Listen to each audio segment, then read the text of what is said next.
vez, através da sua fala ou das suas ações, está implícito nele as suas principais características. Todas as vezes que você vê alguém sendo citado pela sua fala, ou por suas ações, por aquilo que ele está fazendo, ali na Bíblia está apresentando as credenciais principais deste indivíduo. Quando Jesus é citado em Caná da Galileia, em um casamento, quer dizer que ele se apraz de aliança. Quando diz que ele inicia o seu ministério transformando a água em vinho, isso significa que a prioridade de Jesus, isso aqui é importantíssimo, a prioridade de Jesus para a sua vida, para a minha vida e para as nossas vidas, não é reteté, não é pular para cima, para baixo. O que ele espera ver em nós não é essas coisas aí que são tão bem ovacionadas hoje, né? Sei lá, tipo riqueza, sei lá, qualquer coisa que você possa imaginar que hoje se tornou as verdadeiras doutrinas das igrejas.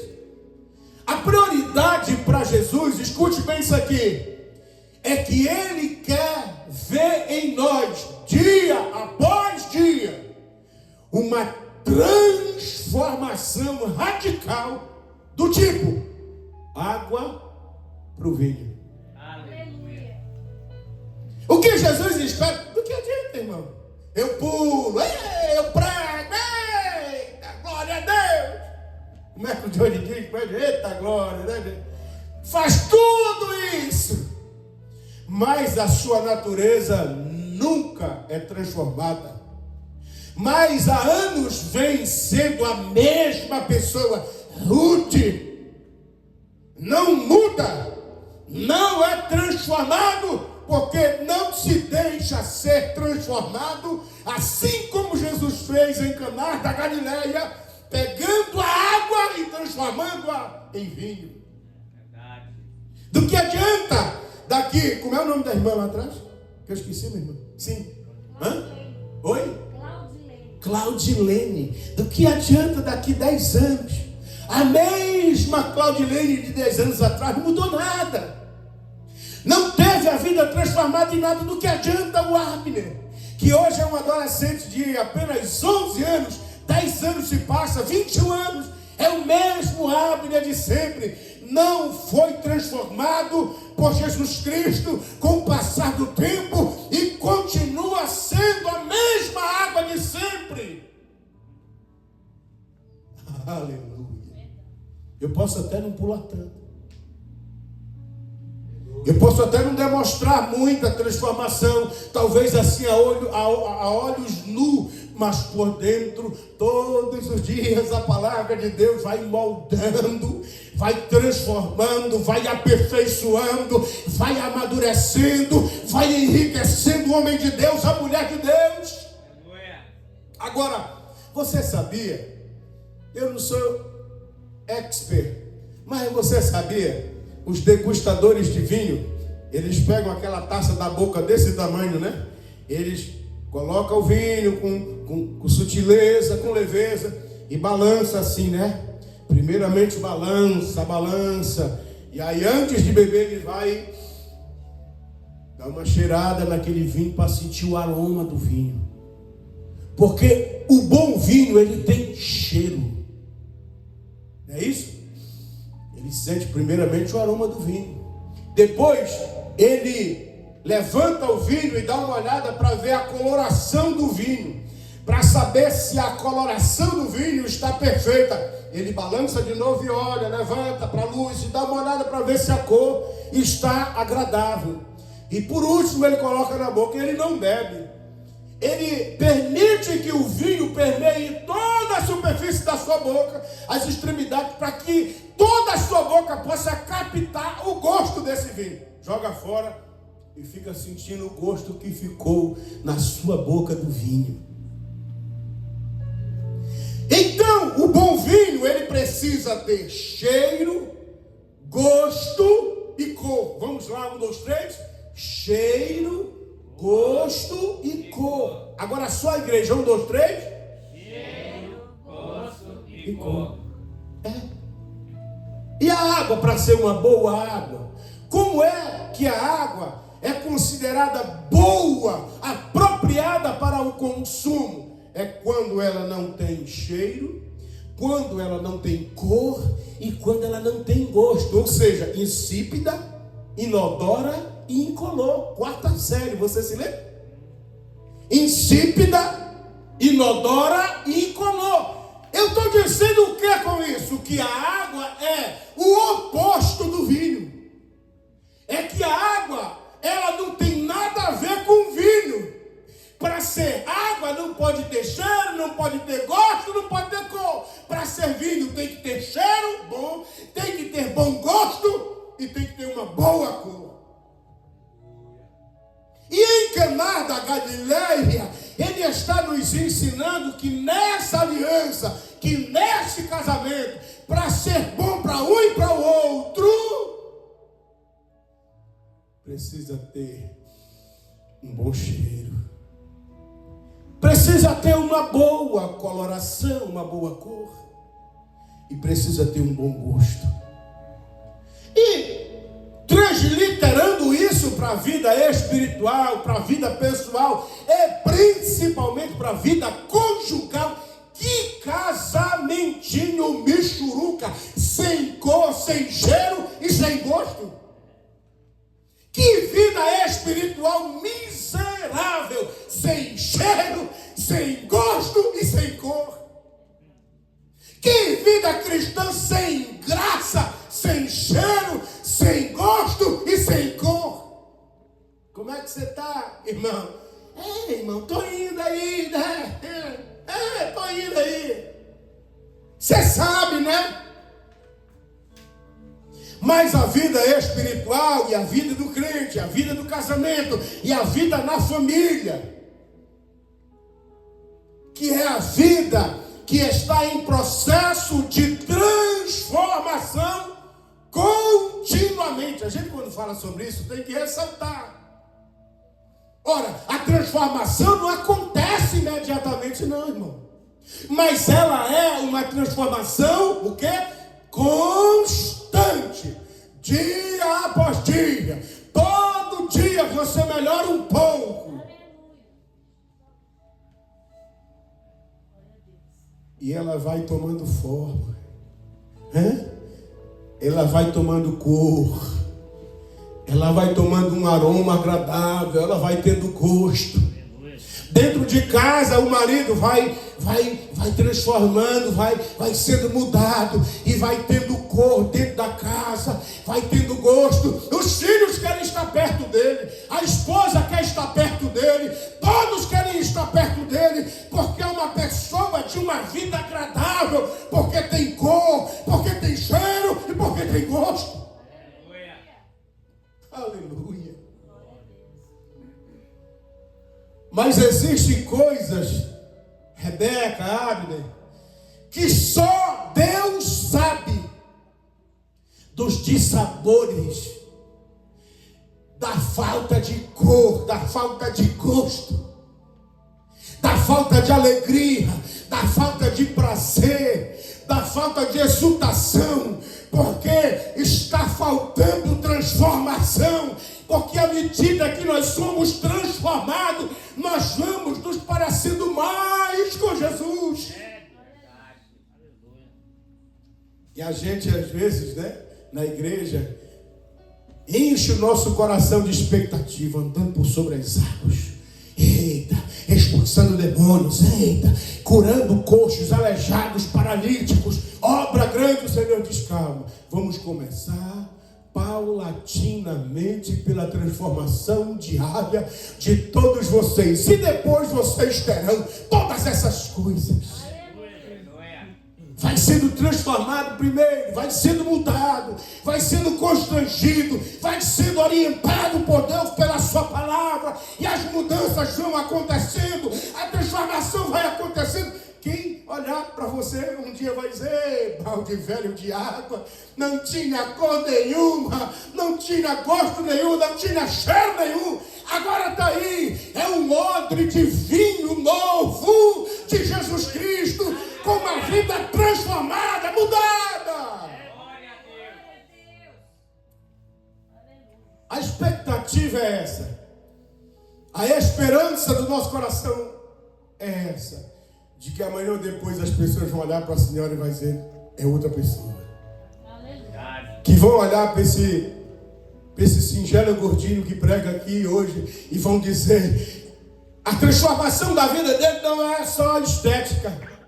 Que era magro e agora ficou gordo. É uma transformação que acontece no seu interior. E que cada dia ele vai se parecendo mais com Jesus. Porque está indo em busca das coisas de Deus, que agrada a Deus, está sendo transformado. Aleluia. É maravilhoso. Nós poderíamos continuar aqui. Ainda falta muito minuto, mas vamos lá. É maravilhoso que essa festa, o texto, Johnny, observa bem no texto, no versículo 2, que o texto diz, a narrativa, ou a narração de João diz que, primeiramente, cita Maria, a mãe de Jesus, e Jesus com os seus discípulos. E isso indica uma coisa importante, Johnny. Para você, meu filho, que gosta dos detalhes, isso indica uma coisa importante, que Jesus só foi convidado por causa de sua mãe. Ela é citada primeiro do que ele. Ou seja, vamos convidar Maria e, de quebra, vamos convidar o filho dela aí, que está iniciando, aspirante a mestre. Já tem até alguns discípulos que o seguem. Vamos convidar, mas o convite especial, célebre, foi para a sua mãe. Às vezes acontece assim. As coisas de Deus são especiais, maravilhosas e poderosas porque acontece nesse âmbito. Nem se conta muito, nem se é depositado alguma esperança, mas é exatamente de lá que vai vir a resposta de Deus. Levanta a mão direita, quem trouxe a mão direita, levante a mão direita para o céu aí. Deixa eu dizer uma palavra aqui inspirada por Deus. Escute, isso aqui não é coisa de chavão de pregador. Eu sinto liberdade de Deus de dizer isso aqui. Sabe, David, que aquelas pessoas que nem contam muito, aquelas pessoas que nem têm muito o que dizer, são elas que Jesus vai chamar nessas últimas horas para fazer coisas extraordinárias. Essa igreja que está aqui atrás, escondida, é a igreja que Jesus vai chamar para fazer coisas extraordinárias. E se você acredita, diz: eu creio e eu recebo e estou preparado para receber a unção do meu Deus. Aleluia. Oh, glórias a Deus. Aleluia. Bendito é o nome de Jesus. Ele nem foi contado. Vamos convidar por causa da sua mãe. Ele disse: eu vou assim mesmo, não tem problema. E foi. Aleluia. Oh, glórias a Deus. Agora veja. Disse-lhe Jesus: mulher, o que tenho eu contigo? O Senhor Jesus opera as coisas na hora certa. Agora, um detalhe importantíssimo. Veja lá. Diz assim, o versículo de número, eu não consigo ver direito, é o 6. E estavam ali postas 6 talhas de pedra para as purificações dos judeus, e em cada uma cabia 2 ou 3 metretas. Uma metreta, aproximadamente 20 litros. Se cada talha cabia 2 ou 3, jogando para cima, daria 60 litros de vinho cada uma. Porém, são 6. 6 vezes 60 dá quanto? 380, mais ou menos, não é isso? 380 litros de vinho, meu irmão. Agora olha um detalhe importantíssimo. Essa é pro Johnny de novo. Segura, Johnny. A água que Jesus usou para transformar em vinho estavam aonde? Estavam dentro das talhas. E o texto é claro, porque o texto diz talhas das purificações de quem? De Jesus? De Deus? De quem? Dos judeus. Está dizendo, João está dizendo, talhas cheias de águas para a purificação dos homens, segundo aquilo que os homens criam. Sabe como era adquirida uma talha? Vou dizer para vocês como era que era conseguido a talha. Você primeiro procurava uma pedra grande e ia cavando dentro dessa pedra com ferramentas, batendo. Me diz uma ferramenta que poderia fazer um buraco dentro de uma pedra aí, como é que é? Como é que é uma ferramenta? Uma broca, uma furadeira. Só que naquela época não tinha, né? Broca nem furadeira. Como é que era? A manual. Talhadeira. E para se ter uma talha, você tinha que pegar uma talhadeira e cavar, cortar aquela talha, aquela pedra, até você ter uma talha que cabia em média 60 litros de água. Agora escute, toda purificação que parte do homem e não de Deus, ela é penosa. Porque para você ter uma talha da purificação, é uma dor terrível que você vai passar para mover pedra, para cavar pedra, até você ter uma talha para encher de água. O Senhor Jesus olhou e disse: eu vou acabar com esse negócio hoje aqui em Caná da Galileia. Eu vou transformar a água em vinho que estão dentro, que a água que está dentro da talha penosa desses homens, onde eles acreditam que assim eles são purificados. Se o Johnny chegasse lá em casa, por favor, Johnny, vamos ali na talha que você vai lavar os pés, lavar o rosto, as mãos, e somente assim você pode entrar na minha casa, porque aí você está purificado. Olha só, Jesus diz: eu vou acabar com esse negócio, porque ninguém é purificado dessa forma, através de costumes humanos do homem, porque isso é penoso demais. E vou logo transformar essa água da purificação em vinho, para que eles entendam que o vinho representa o meu sangue, e somente o meu sangue é que é capaz de purificar o homem do seu pecado. Aleluia. Você pode dar glória a Deus? Quando ele transformou a água em vinho, ele estava dizendo para os judeus: a água de vocês não presta para purificar, mas o vinho que representa o meu sangue será suficiente para purificar o homem de todo o pecado. Quem aqui já foi purificado por este sangue precioso?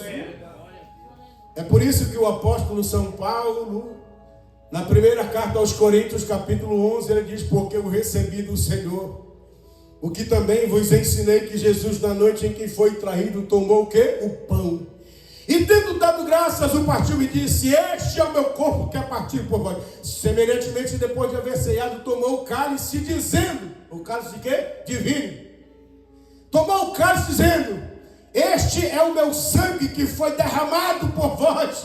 E Jesus está dizendo em Caná: a purificação vem e é através do meu sangue. Aleluia. Detalhes simples, está na Bíblia, e você precisa observar. Vamos prosseguir um pouco mais para me concluir. E veja que Jesus advertiu a sua mãe, mas ela não tomou aquilo como ofensa. Isso aqui é especial. O que tenho contigo, mulher? Se ela não fosse crente, como as irmãs que estão aqui, é grosseiro? Pois tá bom, eu não faço mais nada, te vira aí. A irmã Maria era crente, era serva de Deus, mulher abençoada. Quando Jesus disse para ela: o que tenho eu contigo, mulher? Ela foi com os serventes e disse: ei, fazei tudo o que ele disser. tivesse ficado ferida, o que ela tinha feito, irmã Lara? Para um canto chorar. Vocês nem sabem como eu fui maltratada. Ela foi lá com o servente, não se preocupe. Olha, você ouviu o que ele disse para sua própria mãe? Ela está segura de que ele sabe o que está fazendo. Disse, olha, façam tudo o que ele disser. Aí está o segredo da transformação. Aí está o segredo da transformação. Aí eu pergunto e quero que vocês se envolvam na mensagem que eu estou pregando. Se envolvam. Eu pergunto, quem quer ser transformado aqui? Levanta assim a mão e faz assim. Ó. Faz assim, faz assim. Quem quer ser transformado? Quem quer... Qual que é o segredo? Fazei tudo o que ele vos disser. Eu não conheço ninguém, irmão, que quer ser transformado e faz tudo o que ele quer, tudo o que ele disser, que deixa de alcançar a transformação esperada. Não existe ninguém. A mais infiel das meretrizes, se fizer aquilo que Jesus disser, é transformada. O mais prostituto dos homens, se fizer aquilo que Jesus disser, é transformado. O mais vil da terra, se fizer aquilo que Jesus disser, é transformado. Glória a Deus. E Maria, que a crente, está dando a senha. Vocês querem ver o milagre acontecer através do meu filho, e que é filho de Deus? O segredo é esse: façam tudo o que ele disser. Às vezes a gente quer ser transformado, né? Porque tem alguma coisa em nós, assim como o apóstolo Paulo, que se incomodava com aquele espinho na carne, né? Que futucava e cutucava ele, e ele não se sentia confortável. Aquilo não era bom, aquilo era mal, e ele disse: Senhor, retira de mim esse espinho. E o Senhor disse: a minha graça te basta. Eu acredito que depois que Paulo recebeu essa instrução, ele nem sentiu mais a dor daquele espinho, porque a graça de Deus estava sobre ele. A Bíblia diz que onde abundou o pecado, superabundou a graça. Ele está dizendo o quê? Que onde o pecado passou fazendo estrago, a graça de Deus será derramada e tudo será apagado. Aleluia. Aleluia. Só mais um pouquinho. Amém? Sim ou não? Glória. Amém? Ou já chega? Glória a Deus. Os serventes fizeram tudo o que ele estava dizendo. Inclusive disse: levai ao mestre-sala. Eles encheram os cântaros e levaram para o mestre-sala. Você sabe o que é o mestre-sala? Não? Sabe? O mestre-sala é o responsável pela cerimônia. Todo o cerimonial que envolve a festa de casamento é responsabilidade do mestre-sala. Imagine que o Johnny se casa e ele não tem dinheiro para bancar o mestre-sala, que vai organizar, ornamentar, cuidar da comida, cuidar da bebida. Hoje nós temos os mestres-salas, que são os buffets, né, que nós contratamos, né, mãe? Vem tudo já preparado, as bebidas são quantas pessoas, e eles calculam e preparam tudo, e deixam tudo ali preparadinho nos estricos. O mestre-sala era exatamente esse indivíduo. Mas o mestre-sala estava tão desligado do que estava acontecendo, que aquilo que era sua responsabilidade passou diante dos seus olhos. Que era o quê? A necessidade do vinho, porque o vinho, a Bíblia diz, tinha se acabado. O mestre-sala, aquele que era responsável, que foi pago para fazer, não estava fazendo. O vinho se acabando, a festa estava apenas começando, não tinha mais vinho, e o mestre-sala dormindo. Olha como Jesus não quebra o princípio da autoridade. Quem era responsável? O mestre-sala. Jesus poderia ter olhado e ter dito: esse mestre-sala irresponsável, que nem sabe que o vinho está se acabando, tirem o vinho das talhas e levem para o esposo, levem para a noiva e deixam que eles bebam. Não, ele está desatento, mas tire o vinho e leve para ele. Quando levou o vinho para o mestre Sala olhou, balançou e bebeu e disse para o esposo: todos os homens servem primeiramente o vinho melhor e depois o vinho inferior. Mas tu, ele estava dizendo, viestes na contramão e deixou o melhor vinho para o final. Irmã Laila, levante assim a sua mão. Vai ser bom o seu casamento com o seu esposo até o final. Amém. Vai ser bom até o final. Vai ser bom até o final, meu filho. Vai ser bom até o final. As experiências que nós temos com Deus não começam boa e terminam ruins. É boa até o final. Aleluia.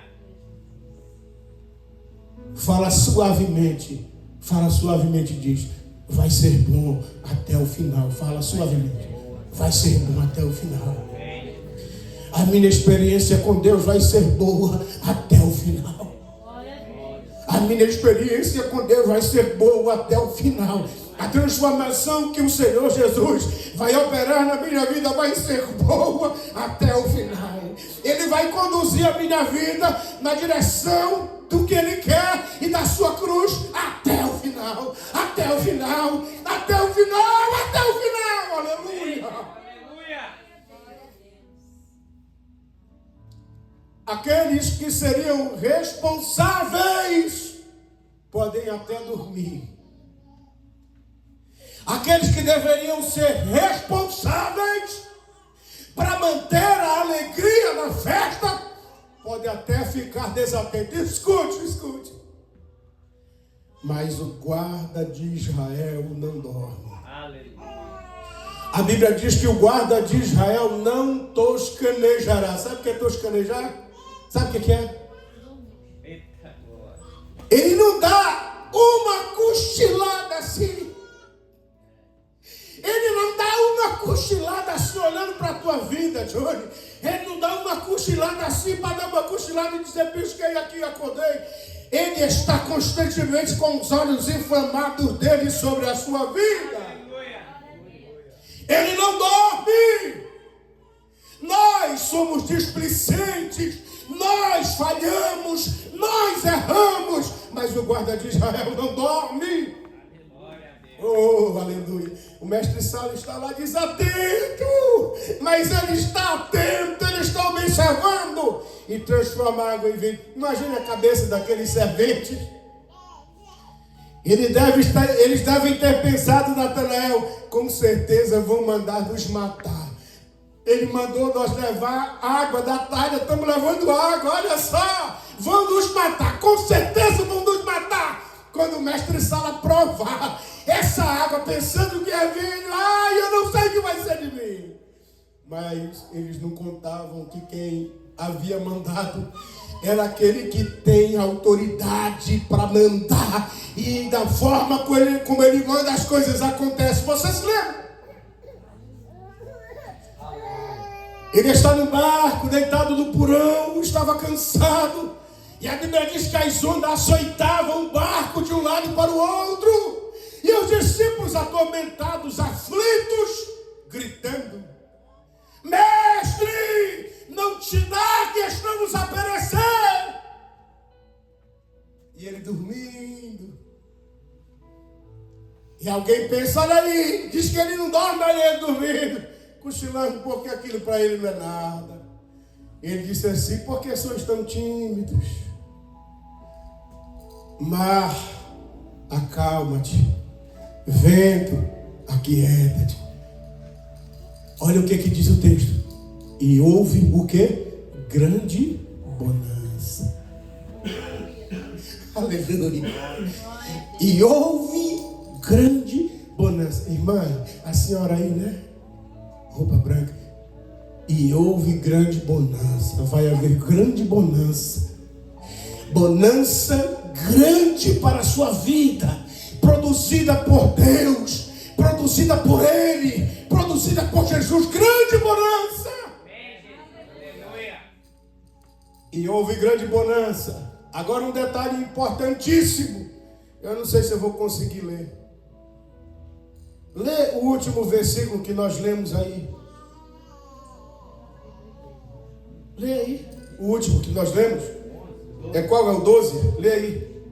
Depois disso, desceu a Cafarnaum, ele, a sua mãe, Calma, vai lá. Ele, a sua mãe, os os seus irmãos os seus discípulos, e os seus discípulos. ficaram ali, Não muitos dias. Quando entrou a mãe, entrou ele e os seus discípulos. E quando saiu como?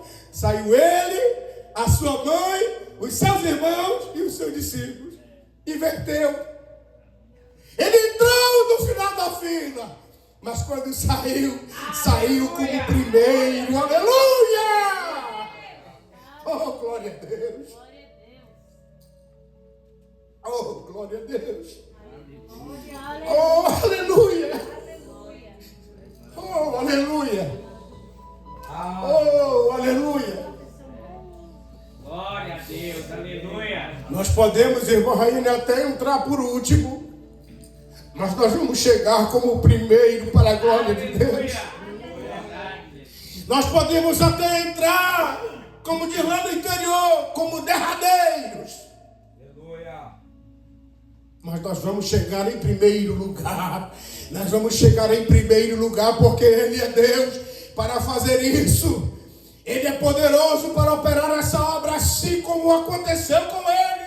Ele entrou no final da fila. Estava lá a mãe de Jesus, que foi convidada. Estava lá os filhos, os irmãos de Jesus. Estava Jesus e os seus discípulos. Mas quando saiu, ele saiu na frente. Estava vindo atrás dele a sua mãe, os seus irmãos e os seus discípulos. Porque ele tem o poder para operar essas coisas. Aleluia. A Bíblia diz que nós somos o quê? Cabeças e não o quê? Cauda. É assim? A Bíblia diz que nós somos cabeça e não cauda. O Senhor nos chamou para liderar, para governar. O Senhor nos chamou com autoridade para influenciar e não ser influenciado. Jesus Cristo, onde ele chegava, ele mudava o lugar em que ele estava, porque ele tinha convicção daquilo que ele era, ele sabia aquilo que ele era e sabia aquilo que ele veio fazer.